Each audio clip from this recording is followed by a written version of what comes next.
大家好啊！今日我同大家分享一個有關龍門上下撲救嘅訓練。呢個訓練可以有效提升龍門嘅速度同埋爆發力。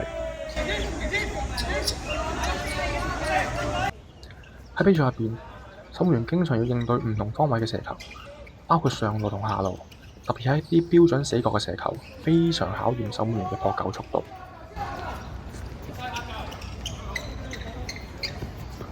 喺呢個訓練入邊，守門員需要由中間開始，先撲救上路死角嘅射球，跟住馬上撲救相反方向下角嘅射球，務求提升守門員嘅爆發力。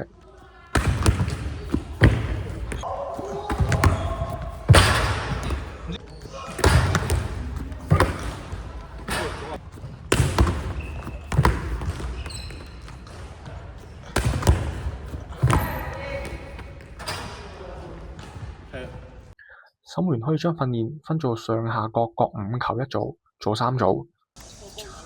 今日有關守門員上下撲救訓練嘅分享就到呢度，多謝大家。